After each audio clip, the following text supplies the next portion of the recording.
All right. So I shared two stories with you.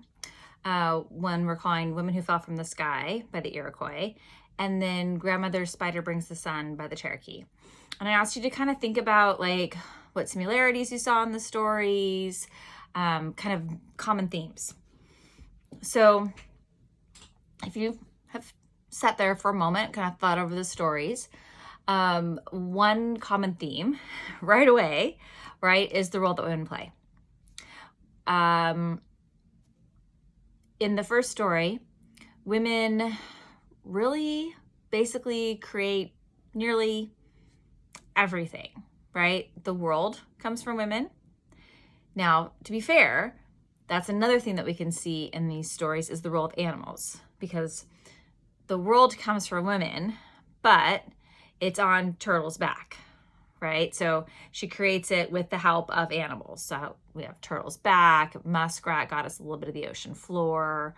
But ultimately the world, right, is coming from the role and the assistance of women.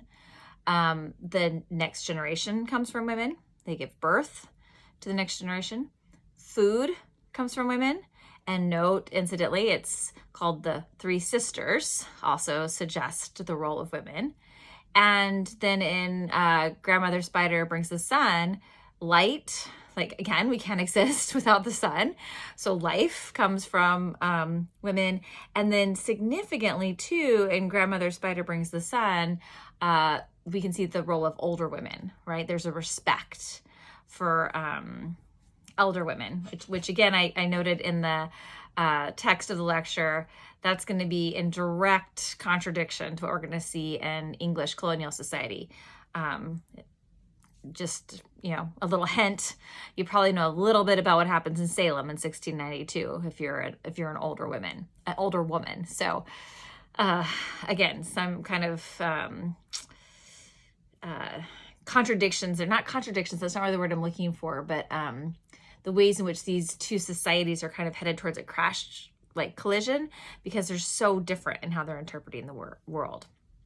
Okay, and then another theme that we can sort of connect to these stories too is the role that animals play in these stories, right? In the second story that I told you, there aren't even humans, they're all animals, but they're thinking and behaving like humans. Again, the person or the animal that brought us like everything, light, was identified as a woman, grandmother. The other animals that attempted to bring light are identified using male pronouns. So again, this connection to the role that women play in really creating the world and creating the next generation, creating our food, and all that we need. So I think, again, when you think through those kind of themes, you can see why women are centered in these stories, if this is how they're telling, or why women are centered in these societies, because if this is how they're telling like their origins and they're centering women in their origins, it's indicative that women are going to be key to those societies.